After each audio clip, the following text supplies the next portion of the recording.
کسی نے پوچھا ہے کہ اگر بالوں میں پرماننٹ ہیئر کلر لگا لیا جائے تو وضو کا کیا حکم ہوگا؟ یعنی ایسا کلر لگایا جائے کہ جو اترے گا نہیں۔ دیکھیں وضو ہو جائے گا، کیونکہ یہ کلر ایسا نہیں ہوتا کہ کوئی اپنی بہت ہی بڑی کوئی جسم بنا لے اور تہ بنا لے کہ اس کے نیچے نہیں پہنچ سکتا، تو اس لیے اس پہ بالکل ہو جائے گا۔ بلکہ اگر فرض کر لیں کوئی غلطی سے ایسی چیز لگا بھی لیتا کہ وہ ایسی چمٹ جاتی بالوں کے ساتھ کہ جسم بنا لیتی اور اب اتارنا اس کا مشکل تھا، تو یہ ایک شرعی مجبوری بن جاتی کہ اب اسی پر آپ پانی بہا لیتے تو کافی تھا۔ جیسے یہ دانت ہوتے ہیں، خول چڑھا لیتے ہیں، ہم اس کو اتار نہیں سکتے ہیں، ضرورت ہوتی ہے تو خول پہ پانی بہا لیں کافی ہیں۔ ایسے پلاسٹر وغیرہ چڑھا ہوتا ہے تو آپ دیکھیں ادھر ہاتھ دھونا معاف ہو جاتا ہے، اس پہ خالی مسح کر لینا کافی ہے۔ تو لیکن بہرحال ابھی جو آپ نے صورتحال بتائی اس میں تو خالی کلر آیا ہے، کوئی جسم نہیں بنا، تو بالکل اس پہ وضو ہو جائے گا۔ لے لیتے ہیں یہ اصل میں 3 طلاقیں دی ہوں گی، تو بعض رشتہ دار جن کو دین کی ABC نہیں آتی لیکن وہ اس طرح حرام کو حلال کرنے کے چکر میں اپنی آخرت کی بربادی کا سامان کرنے کے چکر میں اس طرح کے مشورے دیتے نظر آئیں گے۔ جی امام شافعی کے نزدیک 3 طلاقیں ایک ہوتی ہیں، حالانکہ ہے ہی نہیں۔ چاروں ائمہ کے نزدیک، امام اعظم، امام شافعی، امام مالک، امام احمد بن حنبل، سب کے نزدیک 3 طلاقیں 3 ہی ہوتی ہیں۔ ایک وقت میں ایک لفظ سے کہہ دیں کہ میں نے تجھے 3 طلاقیں دی، یا الگ الگ الفاظ سے کہیں میں نے تجھے طلاق دی، میں نے تجھے طلاق دی، میں نے تجھے طلاق دی۔ یاد رکھیں 3 طلاقیں 3 ہی واقع ہوں گی۔ نبی کریم صلی اللہ علیہ وسلم کے اور صدیق اکبر رضی اللہ تعالی عنہ کے ادوار میں لوگوں کو اپنی بات کو دہرانے کی عادت تھی، جس کو تاکید کرنا کہتے ہیں، طلاق طلاق طلاق۔ وہ ایک طلاق کا ارادہ کرتے تھے، 2 طلاق صرف سنانے کے لیے، سمجھانے کے لیے کہ کوئی ایسا نہ ہو شک و شبہ رہے، دہرا دیا کرتے تھے۔ جیسے ہم کہتے ہیں یار پانی پلا دو، پانی پانی، تو یہ 3 پانی نہیں منگائے، 1 پانی۔ لیکن جب عمر فاروق رضی اللہ تعالیٰ، اچھا یہ بھی یاد رکھیں کہ نبی کریم صلی اللہ علیہ وسلم کے دور میں ہی جب یہ ظاہر ہو گیا کہ 3 طلاقیں دینے کا ہی شوہر کا قصد و ارادہ تھا، تو نبی کریم صلی اللہ علیہ وسلم نے 3 طلاقیں نافذ مانی ہیں، یہ ذہن میں رکھیں۔ اب یہ جب عمر فاروق رضی اللہ تعالیٰ عنہ کا دور آیا تو وہ اسلوب کلام تبدیل ہوا، اور حضرت عمر فاروق نے غور کیا کہ اب لوگ 3 طلاقوں کا ہی ارادہ کر رہے ہیں، تاکید زیادہ نہیں کرتے ہیں، تو لہٰذا آپ نے پھر حکم دیا کہ ہم 3 طلاقوں کو 3 مانیں گے، اور تمام جو اس وقت صحابہ اس پہ متفق ہوئے۔ اب جب ایک مجتہد صحابی نے یہ فیصلہ فرمایا، اور مجتہد کو اجازت ہوتی ہے کہ وہ لوگوں کی کیفیات، ان کے ذم عرف، ان کے ماحول، ان کی ذہنی کیفیات کے مطابق فتوے کو تبدیل کرتا رہتا ہے، کر سکتا ہے۔ جیسے ہم بھی آپ کو کتنی چیزیں جو ہیں وہ پرانی، اس کو ہم کہتے ہیں، جیسے الکوہل کا استعمال منع کیا ایک زمانے تک علماء نے، جب یہ بہت زیادہ پھیل گیا، عموم بلوہ ہو گیا، تو اب الکوہل کا استعمال دواؤں میں، بعض غذاؤں کے اندر جائز قرار دے دیا، ایسی اسپرٹ کا پالش وغیرہ میں جائز قرار دے دیا۔ یہ بھی معاملہ اسی طرح کا تھا، یہ ایسا نہیں ہے کہ کوئی صراحتاً قرآن کے حکم کو بدل دیا، بلکہ یہ تو موقفی عربوں کے اسلوب کلام پر تھا۔ پہلے تاکید کرتے تھے، لفظ کو دہراتے تھے، پھر وہ دہرانے کی عادت ختم ہو گئی، 3 طلاق کا ارادہ ظاہر ہوا، تو آپ نے اس پر فیصلہ فرمایا۔ پھر چاروں ائمہ اس پر متفق ہوئے، اور 1500 سال کے تمام بڑے بڑے فقہا اسی پر متفق رہے۔ لہٰذا اب یہ کہنا کہ جی امام شافعی نے کیا، یا کوئی کسی کے بھی آپ مینورٹی کا فتویٰ لے لیں، آپ میجورٹی ایک طرف ہے جو فقہ ہم مانتے ہیں، بڑے بڑے فقہا ہمارے درمیان ہیں، اور ہم کسی کا بھی جو قول ہمیں پسند آ جائے نا، وہ کہے 3 طلاقیں ہوئی نہیں، 3 دے دو 1 بھی نہیں ہوگی۔ بعض تو ایسے بھی آپ کو ملیں گے، بعض کہیں گے نہیں 1 ہو گئی ہے۔ دونوں مسئلے غلط ہیں۔ 3 طلاق کے بعد حلالہ کے بغیر آپ ساتھ نہیں رہ سکتے، یہ زنا کا دروازہ کھل جائے گا۔ اس لیے اگر وہ نہیں مانتے، اور یہ جیسے امام شافعی کے قول لے کر آ گئے، حالانکہ ان کو پتہ ہی نہیں، ان سے پوچھیں امام شافعی تھے کون، ذرا یہ تو بتاؤ، تو ان لوگوں کے، اس طرح کے لوگوں کا بھی بائک آؤٹ کریں، اور جو 3 طلاق کے بعد اپنی زوجہ کو لے کے گھر میں رہ جائے، اس سے بھی آپ بالکل بائک آؤٹ کریں، اور ان سے میل جول ترک کرنا آپ پہ لازم ہوگا۔ یہ کہتے ہیں کہ غیر مسلم، انہوں نے ہندو کا لفظ کہا تھا، کہ ہندو ڈاکٹر سے علاج کرانا کیسا ہے؟ ہم نے کافی لوگوں سے علاج کروایا لیکن شفا حاصل نہ ہو سکی، اب اس سے علاج کروایا تو ہو گئی، اب ہم کسی اور کا اس سے کروانا چاہتے ہیں تو کیا ہم کروا سکتے ہیں کہ نہیں؟ دیکھیں غیر مسلم ڈاکٹر سے علاج کروانے میں شرعاً کوئی حرج نہیں ہے، بالکل آپ کروا سکتے ہیں، تو اس مذہب نے اس کو منع نہیں کیا۔ ہاں اگر فرض کر لیں کہ ہماری فیمیل کوئی بہن ہے ہماری، وہ ڈاکٹر سے علاج کروانا چاہتی ہے اور مسلمان ڈاکٹر موجود ہیں، تو افضل اور اولیٰ یہ ہے کہ غیر مسلم کے پاس نہ جائیں، وہ مسلمان کے پاس جائیں، یہ سب سے افضل اور اولیٰ۔ اس طرح مردوں کے لیے بھی میں یہ کہوں گا کہ اگر مسلمان ڈاکٹر ہیں تو اس سے کرائیں، لیکن فرض کر لیں بعض اوقات ایسا ہوتا ہے کہ غیر مسلم ڈاکٹر بہت فیلڈ کا ماہر ہوتا ہے، مسلمان اتنا نہیں ہے تو پھر غیر مسلم کے پاس جانے میں شرعاً کوئی حرج نہیں ہے۔ یہ کہتے ہیں کہ یہ ایک مکھی، اس کا نام ہے بلیک سولجر، اس مکھی کی خرید و فروخت کرنا کیسا ہے؟ دیکھیں، اس مکھی کو اگر مختلف کاموں میں یوز کیا جاتا ہے، چاہے وہ دوا بنانے کے سلسلے میں یا اور اس سے بینیفٹ حاصل کرنا ممکن ہو، تو پھر اس کی سیل پرچیز جائز ہو جائے گی۔ ویسے حشرات الارض کی سیل پرچیز منع ہوتی ہے، لیکن بہت ساری چھپکلیاں ایسی ہوتی ہیں کہ جو علاج معالجے میں استعمال ہوتی ہیں، کیچوا استعمال ہوتا ہے۔ اسی طرح شہد کی مکھی کا شہد تو آپ لیتے ہیں، تو شریعت نے اس کو جائز قرار دیا ہے۔ ریشم کے کیڑے پالتے ہیں لوگ، اس کی باقاعدہ خرید و فروخت ہوتی ہے، ان سے ریشم نکلوایا جاتا ہے۔ ہماری گاؤں میں ہماری خالہ تھیں، وہ نکالتی تھیں، باقاعدہ میں بتاتی تھیں، شہتوت کے پتے کھاتے ہیں اور وہ ریشم بکتا ہے۔ تو خلاصہ کلام یہ ہے کہ جن حشرات الارض کی خرید و فروخت جاری ہو وہ صحیح ہے، اس کو آپ خرید سکتے ہیں، بیچ سکتے ہیں، لیکن جن کی نہیں ہے تو پھر یہ مال نہیں ہے، شریعت کی نگاہوں میں غیر ضروری طور پر خرید و فروخت واقع نہیں ہوگی، جہاں ضرورت ہوگی تو بالکل ہو جائے گی۔ ایک کویسچن یہ کیا کہ ایک بہن کہتی ہیں کہ میں عالمہ ہوں اور کئی سال ہو گئے میری شادی کو، لیکن اولاد نہیں ہے، تو وہ گھر والوں نے بضد ہوئے کہ کوئی روحانی علاج کروائیں۔ اب ہم جہاں جاتے ہیں وہ عجیب و غریب پابندیاں لگا دیتے ہیں، فوتگی والے گھر نہ جانا، کسی زچہ کے پاس نہ جانا، شادی بیاہ جہاں ہو رہی ہے وہاں نہ جانا۔ اب میری ساس جو ہیں وہ اپنے بیٹے کی، ان کے شوہر کی دوسری شادی کرنا چاہ رہی ہیں، تو پھر ایک پیر صاحب کا پتہ چلا ہے، ان کے پاس گئے، انہوں نے ایک نئی پابندی لگا دی۔ انہوں نے کہا کہ کسی بھی شادی شدہ عورت سے گلے نہیں ملنا۔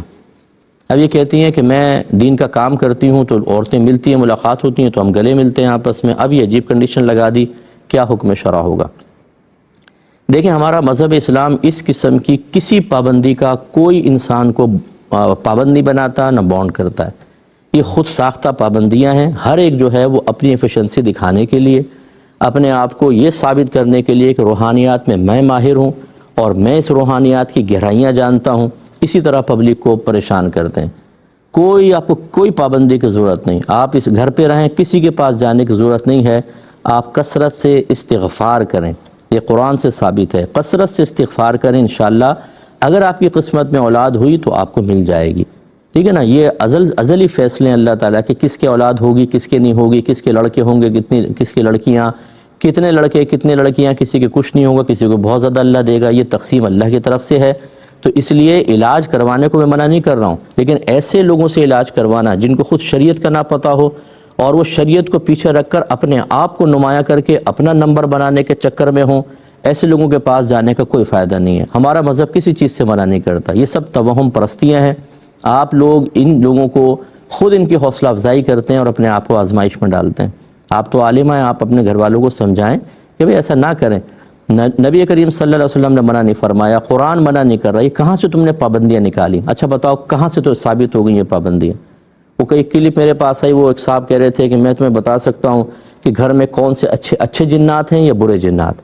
پھر وہ کہتے کیا ہیں، اگر بلی نے بچے دے دیے نا گھر میں تو اچھے جنات ہیں، ورنہ نہیں۔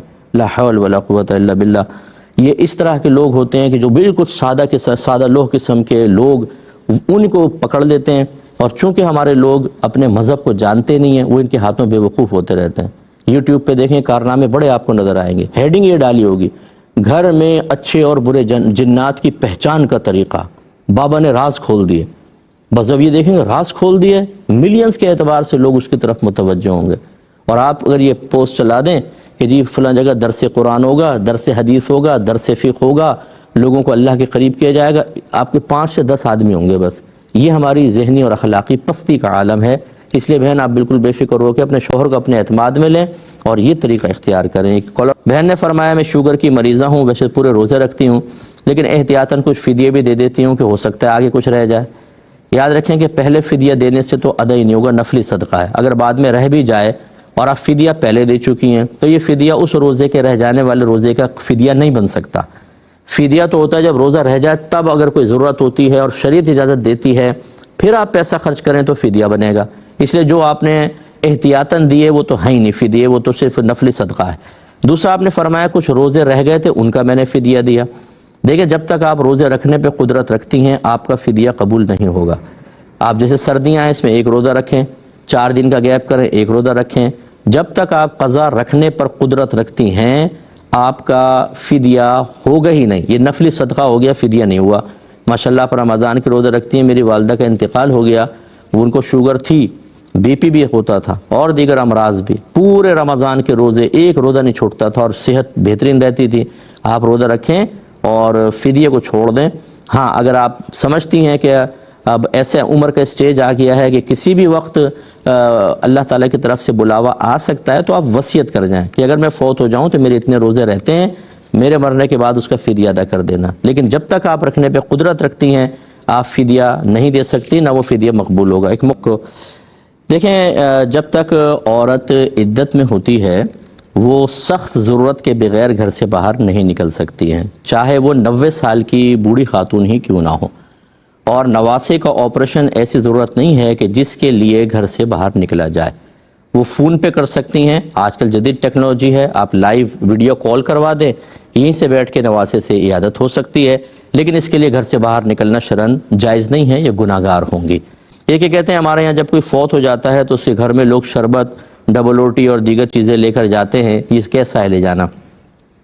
دیکھیں یہ تو فقہاء نے لکھا ہے کہ جب پہلا دن ہو، صرف پہلے دن کے بارے میں لکھا ہے کہ میت ہوئی ہے، وہ لوگ شاید کھانا نہ بنائیں، بیچارے پریشان ہوتے ہیں، صدمے میں ہوتے ہیں، تو پھر اچھا ہے کہ محلے والے یہ رشتہ دار ان کے لیے کھانا لے جائیں تاکہ وہ کھانا کھا لیں۔ لیکن یہ بھی وہی انسانی ہمدردی، ایک اخلاقی صورتحال ہے، کوئی فرض یا واجب نہیں ہے، اور اس میں کسی کھانے کی تخصیص نہیں ہے۔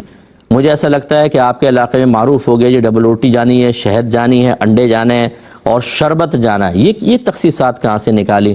اسی سے جب ہم ایک چیز کی اجازت دیتے ہیں نا اور لوگوں کو سمجھاتے نہیں ہیں تو پھر پھلجھڑیاں، جس کو میں بدعتیں کہتا ہوں، یہ بدعتیں ایجاد ہو جاتی ہیں ہمارے یہاں۔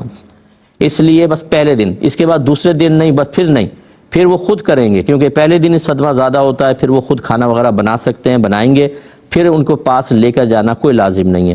پہلے دن جو ہے وہ لے جا سکتے ہیں، اور اس میں بھی کوئی کھانے کو مخصوص کر لینا اپنے پاس سے یہ صحیح نہیں ہے، کوئی سا بھی کھانا لے جائیں۔ ایک انہوں نے کویسچن کیا کہ خرگوش کھانا کیسا ہے؟ بالکل جائز ہے، ہمارے نبی کریم صلی اللہ علیہ وسلم سے بھی کھانا ثابت ہے، یہ طیب اور حلال جانور ہے۔ یہ کہتے ہیں کسی مفتی صاحب سے سنا ہے کہ اگر نماز پڑھتے ہوئے آنکھوں سے پانی جاری ہو جائے تو وہ حرام ہوتا ہے اور نماز ٹوٹ جاتی ہے، کیا حکم ہوگا؟ حالانکہ ہم تو روتے ہیں، یہ سنا ہے کہ جی خشوع و خضوع سے نماز پڑھیں، اور جب دل لگا کے نماز پڑھتے ہیں تو بعض اوقات رونا آ جاتے ہیں، آنسو نکل آتے ہیں۔ دیکھیں پہلی بات تو بیٹا جس نے یہ بتایا نا وہ مفتی نہیں ہوگا، میں قسم کھا کے کہہ سکتا ہوں۔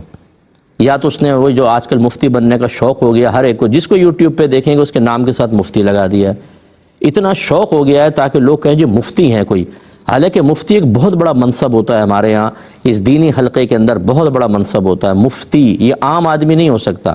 آج ہر مقرر اپنے نام کے ساتھ مفتی لکھے ہوئے اور سب سمجھتے ہیں مفتی ہے۔ زندگی میں 2 فتوے نہیں لکھے، مشکل فتویٰ پیش کر دیں تو آئیں بائیں شائیں کریں، مفتی بن کے بیٹھ گئے۔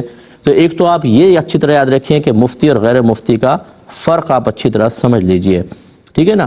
تو یہ ہر ایک مفتی ہوتا نہیں، کیونکہ یہ جو مسئلہ انہوں نے بتایا ہے یہ تو ایک مطلب بالکل ہمارے جو بچے پڑھتے ہیں نا، بچے دارالعلوموں کے اندر دوسرے سال میں ثانیہ کے اندر، وہ بھی اس کا جواب صحیح دے دیں گے، تو وہ مفتی صاحب نہیں ہوں گے۔ اور یا پھر آپ کو غلط فہمی ہوئی کہ کوئی عالم تھا اور آپ اس کو مفتی کہہ رہے ہیں، وہ مفتی نہیں کہتا اپنے آپ کو، لیکن آپ سمجھ رہے ہیں۔ ہر مسئلہ بتانے والا مفتی نہیں ہوتا، بعض لوگ میڈیا پر آ کے مسئلے بتانے کا شوق ہوتا ہے، وہ عالم تک نہیں ہوتے اور وہ مسئلے بتا رہے ہوتے ہیں۔ بعض ایسے ہوتے ہیں جو اپنے نام کے ساتھ مفتی لکھ لیتے ہیں، مفتی نہیں ہوتے، وہ مسئلے بتا رہے ہوتے ہیں، اور ہم لوگ سنتے ہیں تو یہ رمضان میں خاص طور پہ بھرمار ہو گیا، آپ دیکھیے گا، اور غلط سلط مسئلے بیان کر رہے ہوتے ہیں۔ یہ بھی یاد رکھیں کہ یہ آپ بہار شریعت پڑھتے ہیں نا، اس میں بہت سارے مسائل ایسے ہیں، خصوصاً جو معاملات کے ہیں، جو تغیر زمانہ کے اعتبار سے اب تبدیلی کا تقاضا کر رہے ہیں، کیونکہ وہ پہلے دور کے حساب سے فتوے تھے، اب ماحول بدل گیا۔ اب اگر کوئی یہ کہے جی میں تو بہار شریعت سے مسئلہ بتا رہا ہوں، غیر مفتی کو یہ مسئلہ بتانا بھی شرعاً جائز نہیں ہے۔ میں نے ابھی سنی 1-2 کلپیں میرے پاس آئیں، بالکل غلط مسئلہ، اس دور کے اعتبار سے وہ مسئلہ نہیں بیان کرنا چاہیے تھا، لیکن اگر ہم جیسا آدمی اس کی نشاندہی کرے اسے فوراً مخالفت سے تعبیر کر دیا جاتا ہے، جی مخالفت کر رہے ہیں۔ دیکھیں بہار شریعت میں لکھا ہے، بھائی بہار شریعت میں لکھا ہے، لیکن کیا یہ بیان ہی یہ مسئلہ بھی اس وقت بیان کرنا چاہیے کہ نہیں کرنا چاہیے؟ جو اسباب 6 کہلاتے ہیں، 6 اسباب ایسے ہوتے ہیں جن کی بنا پر حکم بدل جاتا ہے۔ پہلے زمانے کا وہ قول جو لوگوں کو بیان کیا تھا، جس کو مفتہ بہی قول کہتے ہیں، وہ آج کے دور میں غیر مفتہ بہی ہو جاتا ہے بعض اوقات، اور بعض اوقات جو غیر مفتہ بہی پہلے تھا وہ مفتہ بہی ہو جاتا ہے۔ اس کی شناخت اور پہچان کے لیے دقت نظری اور وسیع علم درکار ہوتا ہے۔ اب جو اس فیلڈ کا ہی نہیں ہے، خالی بہار شریف سے پڑھ کے اس نے مسئلہ بیان کر دیا، یہ اسے پتہ ہی نہیں کہ عرف بدل گیا ہے۔ میں نہیں کہتا ہوں، میں آپ کو آقا نعمت امام اہل سنت مجدد دین و ملت پروانہ شمع رسالت شاہ احمد رضا خان علیہ رحمۃ الرحمن نے جو فتاوی رضویہ میں اصول بیان کیا، وہ میں آپ کو بیان کر دیتا ہوں۔ فرماتے ہیں کہ جو فتویٰ دے اور اپنے زمانے کے عرف، لوگوں کی طبیعتوں، کیفیات کو نہ جانتا، اس پہ نظر نہ ہو، وہ فتویٰ دینے میں ضرور جاہل ہے۔ ایک مقام پہ فرمایا کہ وہ گناہ کر رہا ہے اور ظلم کر رہا ہے۔ یہ آسان نہیں ہوتا مسئلے بیان کرنا جو میں آپ کے سامنے بیان کر رہا ہوں، انتہائی مشکل ترین فیلڈ ہے ہماری مسائل کی، تو برا کوئی نہ مانے، یہ شوق چھوڑ دیں۔ مطلب جس کو نہیں آتا، جو مفتی نہیں ہے نا، وہ مسائل بیان نہ کرے، وہ مطلب دوسرے واقعات بیان کریں، ترغیب، ضرب الامثال، یہ آپ کی فیلڈ ہی نہیں ہے۔ آپ بیان کریں گے، اپنے لیے وبال آخرت جمع کریں گے، ہمارا مشورہ ہے، باقی جو کرنا چاہے کرے۔ تو بیٹا جواب یہ ہے کہ آنسو اگر آپ کے ویسے نکلے، آنکھ میں بیماری نہیں ہے، بالکل کوئی نماز نہیں ٹوٹے گی، نہ وضو ٹوٹے گا۔ بسم اللہ الرحمن الرحیم۔ ایک کویسچن یہ ہوا تھا کہ کسی کو پیسوں کی ضرورت ہو، یعنی قرض لینا ہے، تو کیا غیر مسلم سے قرض لے سکتے ہیں؟ غیر مسلم نے آفر کی ہے کہ آپ جتنے پیسے لیں اتنے ہی دیں، میں سود وغیرہ نہیں لوں گا، تو کیا حکم شرع ہے؟ دیکھیں، ہمارا مشورہ یہ ہے کہ غیر مسلم سے قرض نہ لیں تو بہت بہتر ہے آج کل کے دور میں خاص طور پر۔ حالانکہ نبی کریم صلی اللہ علیہ وسلم کا یہودی سے قرض لینا ثابت ہے اور اپنی ذرا اس کے پاس رکھوانا بطور رہن بھی ثابت ہے، لیکن میں آج کل کے دور کے اعتبار سے کہہ رہا ہوں کہ مسئلہ یہ ہوتا ہے کہ جب آپ ویسے بھی آپ دیکھیں، آپ غیر مسلم سے قرض لیں گے تو ایک تو اس کے احسان تلے دب جائیں گے، اور یہ بھی ہو سکتا ہے کہ غیر مسلم کی عظمت آپ کے دل میں بیٹھ جائے کہ کتنا اچھا آدمی ہے، مسلمان قرضہ نہیں دے رہا، یہ دے رہا ہے، اور پھر ہو سکتا ہے ایسے ایسا شیطان اس کے کفر کو آپ کو پسند کروا دے۔ دیگر یہ کہ جب آپ اس سے احسان لے لیں گے تو علماء نے لکھا ہے کہ الاحسان یقطع اللسان، احسان زبان کو کاٹ دیتا ہے۔ شاید پہلے آپ کبھی اس کو اسلام کی دعوت دے دیتے، لیکن قرضہ لے کر احسان مند ہو کر پھر بہت مشکل ہے کہ آپ اس کو اسلام کی دعوت دیں یا اسلام کی طرف اس کو لانے کی کوشش کریں۔ پھر یہ بھی ہو سکتا ہے کہ وہ آپ کا دوست ہو، لیکن یہ بھی تو ہو سکتا ہے کہ پھر وہ آپ سے اسلام کے خلاف کسی کام کے بارے میں کچھ کہے، یا آپ کے سامنے اسلام کو برا کہہ رہا ہو، اسلام کے اوپر تنقید کر رہا ہو، لیکن جب ایک احسان لے لیتا ہے آدمی، اس کو خوف ہوتا ہے کہ مجھ سے پیسہ مانگے گا، تو پھر وہ مصلحتاً ایک مجرمانہ خاموشی میں مبتلا ہوتا ہے کہ یار کیسے بولوں، اس کا تو قرض لیا ہوا ہے، فوراً قرض مانگ لے گا، اور اس طریقے سے آپ اسلام کے خلاف یا مسلمان کی تضحیک اور توہین اور تحقیر پر مشتمل جملے سننے کے باوجود خاموش رہنے پہ مجبور ہوں گے۔ اس لیے ہمارا مشورہ ہے کہ ایسا نہ کریں تو بہت بہتر ہے، لیکن اگر بہت ہی کوئی شرعی مجبوری ہے، سب سے پہلے آپ مجبوری کی نوعیت بھی سمجھیں کہ شرعی مجبوری یعنی اس کے بغیر آپ یا تو ہلاک ہو جائیں گے یا شدید ترین تکلیف میں مبتلا ہو جائیں گے، کہ اگر یہ قرض نہیں ملا تو میں ہلاک ہو جاؤں گا یا شدید ترین تکلیف میں، پھر تو آپ بقدر ضرورت لے لیں، ورنہ ہمارے نبی کریم صلی اللہ علیہ وسلم نے قرض لینے کو خواہ منع کیا ہے۔ میں فلاں جگہ گھومنے جا رہا ہوں، غیر مسلم سے پیسے لے لیے، آپ باہر کے ملک میں چلو ادھر ہندوستان پاکستان گھر پر ہو کر آ جاؤں، قرضہ لے لیا۔ یہ وہ شرعی ضرورتیں نہیں ہیں کہ جس کے لیے تو آپ مسلمان کے سامنے ہاتھ نہیں پھیلا سکتے، چاہے جا کے کہ کافر کے سامنے۔ اور اگر آپ یہ کہیں کہ نہیں میں نے نہیں مانگا، اس نے خود آفر کیا، جسے سن لیتا ہے کوئی، یار کیوں نہیں جا رہے ہو گھر، وہ پیسے نہیں ہیں یار، چلو میں دے دیتا ہوں، اس کے باوجود بھی یہ ضرورت نہیں ہے آپ کی کہ آپ اس کے اوپر قرضہ لیں۔ یہ اچھی طرح یاد رکھیں، صبر کرنا بہتر ہے، قرض نہ لیں، نبی کریم نے اس کو ناپسند فرمایا۔ ایک بھائی نے پوچھا ہے کہ کینیڈا میں جب 65 ایئرز سے ابو کوئی ہو جاتا ہے تو اس کو اولڈ ایج بینیفٹس دیے جاتے ہیں گورنمنٹ کی طرف سے، تو یہ لینا جائز ہے کہ نہیں؟ دیکھیں، اگر آپ نے کوئی دھوکہ اور جھوٹ اس میں شامل نہیں کیا تو گورنمنٹ آپ کو جو بھی بینیفٹ دیتی ہے بالکل طیب اور حلال ہے، بالکل لے لیں آپ۔ جیسے یو کے اندر غالباً 60 سے ابو ہوتے ہیں تو پھر دوا بھی فری ہوتی ہے، علاج تو پہلے ہی فری تھا، دوائیں بھی فری ملنا شروع ہو جاتی ہیں، تو یہ گورنمنٹ آپ کو جو بھی بینیفٹ دیتی ہے وہ آپ بالکل لے سکتے ہیں، بس شرط کیا ہے، آپ نے جھوٹ نہ بولا ہو، دھوکہ نہ دیا ہو۔ یہ جب میں لفظ کہتا ہوں تو باہر کے رہنے والے بہت سارے ہم سے بہت زیادہ ناراض ہو جاتے ہیں کہ یار ہم تو عرصے دراز سے گورنمنٹ کو جھوٹ بول کر، دھوکے دے کر، دبا کے ان سے پیسہ لوٹ رہے ہیں، اور وہ اس میں ان کی تعریف کروں گا کہ وہ اتنے اچھے لوگ ہیں کہ وہ سمجھتے ہیں کہ یہ شاید سچی کہہ رہے ہوں گے، اور بلا امتیاز سامنے کرسچن ہے، یہودی ہے، سکھ ہے، ہندو ہے، مسلمان ہے، جو ان کا شہری بن گیا اس کو یکساں وہ بینیفٹس وغیرہ دیتے ہیں، اس کے باوجود ہمارے جو لوگ ہیں وہ ان کو دھوکہ دے رہے ہوتے ہیں عرصہ دراز سے۔ یہ آپ کے لیے طیب حلال نہیں ہے۔ آپ کے نبی کریم صلی اللہ علیہ وسلم نے کافر کے مال کو مباح ضرور قرار دیا، یعنی آپ کے لیے جائز ہے اس کا استعمال، لیکن سوائے دھوکے اور جھوٹ کے۔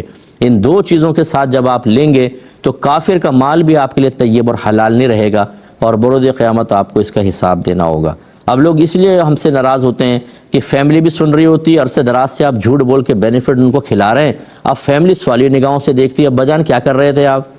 مسجد کے بعد مولوی حضرات جو ہیں وہ لے رہے ہوتے ہیں جھوٹ بول کے بینیفٹ، اور نماز پڑھا رہے ہیں پبلک کو، ان کے پیچھے لوگ نماز پڑھ رہے ہیں، وہ ہم سے ناراض ہو جاتے ہیں کہ مفتی صاحب آپ نے یہ بات کیوں بیان کر دی؟ دو مولوی حضرات نے مجھے کہا کہ آپ پبلک کے سامنے اس کو نہ بیان کرتے، تو وہی کہاں بیان کرتا؟ ٹیبل کے نیچے بیٹھ کر، اکیلے کمرے میں شیشے کے سامنے اپنے آپ کو سناتا۔ لازم بات ہے کہ جب کوئی غلط کام کر رہا ہوگا تو لوگوں کو ہی شعور بیدار کرنا ہوگا نا، تو برا نہ مانیں۔ اگر آپ ہماری بات نہیں مانیں گے، ہمیں برا بھلا کہیں گے، ہم پہ نیگیٹو کمنٹس پاس کریں گے، کوئی بات نہیں، میں میدان معاشر میں سرخرو رہوں گا، یہ مجھے یقین ہے کہ میں دین جانتا ہوں۔ آپ پھنسیں گے وہاں پر، کیونکہ آپ غلط چیز کو اپنی چرب لسانی کی بنا پر یا ذہن کی تیزی کی بنا پر، پبلک میں تو آپ اس کو صحیح قرار دے لیں گے، لیکن کیا بارگاہ الہی میں آپ کی زبان کی یہ تیزی کام آئے گی؟ کیوں اپنے اوپر وبال لیتے ہیں لوگوں کا کہ آپ اس کو جائز کہہ کے، اور جو دھوکہ جھوٹ سب جائز ہے، 50 لوگ آپ کی بات سن کر لگ جائیں گے، ان سب کا وبال آپ کے اوپر ہے۔ یاد رکھیں بروز قیامت کیسے جواب دے ہوں گے، سوچئے ذرا۔ تو اس وقت پھر ہم جو ہے نا وہ آپ کو ایک فرشتے جیسا نظر آئیں گے کہ یار مفتی صاحب نے بڑی اچھی بات کہی تھی، مان لیتے تو بہتر تھا۔ تنگ دستی ہو جاتی نا، کوئی بات نہیں، دنیا گزر گئی، یہ مرنے کے بعد سب کو پتہ چل جائے گا۔ جو ابھی تنگ دستی کا شور کر رہا ہے نا، غربت کا، تنگ دستی کا، موت کے بعد اس کو لگے گا یہ دنیا کی زندگی تو اتنی سی تھی۔ اب جو مرنے کے بعد عالم برزخ ہے، جو قبر کی زندگی ہے، وہی ہزاروں سال، پھر میدان محشر کا ایک دن 50,000 سال کے برابر، پھر خدا نہ خواستہ جہنم میں چلے گئے تو کتنا عرصہ، اور جنت میں تو دوام ہی دوام ہے، پھر وہ ہمیشہ ہمیشہ کے لیے مسلمان جنت میں رہے گا۔ تو دنیا تو اتنی سی ہے، اس اتنی سی جگہ کے لیے نہ کرے غلط کام۔ یہ مرنے کے بعد احساس ہوگا، نہیں کر، آپ کے اندر ہمت آ جائے گی، یار کیا مشکل تھا بچنا۔ آدمی یہ سوچے گا کیا مشکل تھا بچنا میرے لیے، خواہ مخواہ میں نے اپنے آپ کو حرام میں ڈال لیا، اس لیے ہماری بات کا برا نہ مانیں۔ ایک بہن نے پوچھا تھا کہ کیا حالت حیض میں جو وظیفے ہم پہلے کر رہے ہوتے ہیں اس کو جاری رکھ سکتے ہیں؟ تو میری بہن، اگر وہ قرآنی وظیفہ ہے اور آپ قرآن کی نیت سے اس کو پڑھیں گی تو پھر نہیں ہو سکتا۔ ہاں اگر کوئی دعا ہے، قرآنی وظیفہ ہے یعنی آیت ہے لیکن دعا پر مشتمل ہے، اور آپ دعا کی نیت سے ہی پڑھیں، یا اس میں اللہ تعالیٰ کی تعریف ہے اور آپ ثنا، حمد اور تعریف کی نیت سے پڑھیں، تو پھر قرآنی وظیفہ بھی آپ پڑھ سکتے ہیں۔ لیکن عمومی طور پہ ایسا ہوتا نہیں ہے، خواتین قرآن کی آیت سمجھ کے اس کو پڑھ رہی ہوتی ہیں، تو ہمارا مشورہ ہوگا کہ حالت حیض میں قرآن کی آیت والا وظیفہ نہ پڑھیں، باقی اسماء الہیہ وغیرہ بالکل آپ پڑھ سکتی ہیں۔ کسی نے پوچھا کہ ہمارے بکرے کے کان کو کتا کاٹ گیا اور آدھا کان کٹ گیا اس کی قربانی ہو سکتی ہے کہ نہیں؟ تو نہیں ہو سکتی۔ دیکھیں اصول یہ ہوتا ہے کہ کان جتنا لمبا ہے، اگر اس کا 1/3 کٹ گیا، 1/3 یا اس سے زیادہ، 1/3 کا مطلب 1/3، 3 انچ کا کان ہے، 1 انچ کتا کاٹ کے لے گیا، ابھی آدھا نہیں ہے تو 1/3، اس کی قربانی نہیں ہو سکتی۔ ہاں 1/3 سے کم ہے تو قربانی ہو جائے گی لیکن مکروہ ہوگی۔ ہمارا مشورہ یہ ہے کہ آپ کسی قصائی کو اس کو بیچ دیں، کیونکہ کھانا تو اس کا جائز ہے، قربانی جائز نہیں نا، بیچ دیں، تھوڑا کم پیسوں میں جائے گا، وہ کاٹ کے ٹھیک ہے بیچ دے، اور پھر آپ مزید پیسہ ملا کے نیا بکرا لے کر آئیں، اس کی قربانی نہیں ہوگی۔ ایک انہوں نے کویسچن کیا تھا کہ وضو کے بعد دانتوں میں کھانے کے چھوٹے چھوٹے ذرات رہ جائیں تو کیا حکم ہوگا؟ کوئی مسئلہ نہیں ہے، کلی آپ نے کر لی ہے، یہ ذرات اتنے کم ہوتے ہیں کہ فقہاء نے ان کو بالکل کل عدم قرار دیا ہے کہ جیسے ہے ہی نہیں۔ بہتر یہ ہے کہ آپ برش کر لیں پورے، تاکہ منہ بالکل کلین صاف ہو جائے، لیکن رہ بھی جائیں تو آپ کے وضو پہ کوئی فرق نہیں پڑے گا۔ کلی کرنا سنت ہے، کوئی فرضیہ واجب نہیں ہے کہ اس ذرے کے نیچے اگر پانی نہیں پہنچا تو وضو نہ ہو، بالکل آپ کا وضو ہو جائے گا۔